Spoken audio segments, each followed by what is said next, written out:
Dans le cadre du Petit Salon, les jeunes de l'école de la deuxième chance sont venus nous présenter un texte sur la précarité. Voici leur témoignage. La précarité, c'est l'incertitude d'un avenir proche. C'est également le fait de ne pas pouvoir subvenir correctement à ses besoins. Le fait de devoir toujours compter ses sous et être vigilant sur ses dépenses sont des thèmes récurrents. Cela prouve qu'il y a encore aujourd'hui des grandes inégalités et une forte instabilité sociale. Le principal problème rencontré par la précarité est le manque d'argent, ce qui a un impact direct sur l'alimentation. Les personnes en situation de précarité ne peuvent pas se permettre de manger des produits de qualité. Elles sont contraintes d'acheter des produits premier prix. Il est compliqué pour elles d'avoir une alimentation équilibrée et variée. Par conséquent, la santé est également touchée par la malnutrition. La difficulté d'accès aux soins rend ces personnes de plus en plus vulnérables. Il est difficile pour elles de conserver une bonne hygiène de vie. Par exemple, il est inacceptable que de nombreuses femmes manquent de moyens pour se payer des protections hygiéniques. Elles devraient être gratuites pour le bien commun. Les personnes touchées par la précarité ont plus de difficultés pour obtenir un logement. Les demandes pour avoir un appartement ou une maison sont souvent excessives et sous condition de revenus. Caution, règlement en avance de 3 loyers, demande de garant, etc. Cela complique aussi l'accès à la scolarité.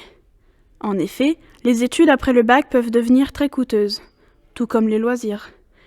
Il est difficile aussi d'accéder au numérique car le matériel reste très onéreux.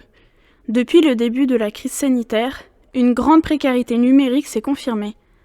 Par ailleurs, le permis de conduire est quasiment indispensable pour beaucoup de métiers. Sachant qu'il faut compter l'essence, l'entretien, l'assurance et l'achat de la voiture, peu de gens peuvent se le permettre et renoncent forcément à certaines offres d'emploi qui auraient pu les intéresser. Les conséquences de la précarité sont nombreuses. Elles peuvent mener parfois jusqu'au surendettement. Pour avoir de l'argent, il peut arriver que certaines personnes aient recours à la délinquance telle que des vols et la vente de produits illicites ou commettent des actes de violence. D'autres sont obligés de s'isoler, de se prostituer même, de s'éloigner de leur famille pour trouver un travail. Ces conséquences sont dramatiques sur le plan psychologique, pouvant conduire à une dépression parfois sévère, et dans les cas les plus extrêmes, au suicide. Pour remédier à ces problèmes, nous avons pensé à quelques solutions. Tout d'abord, nous voulons des salaires équitables. Nous pensons que la mise en place d'un revenu universel pourrait réduire les inégalités. Il est pourvoyeur de liberté et d'estime de soi. Par une meilleure répartition des richesses produites, il permettrait de revaloriser le travail salarié, mais aussi non salarié, comme les agriculteurs, les artisans ou les commerçants. Ensuite, l'urgence climatique nous impacte directement dans nos choix de vie.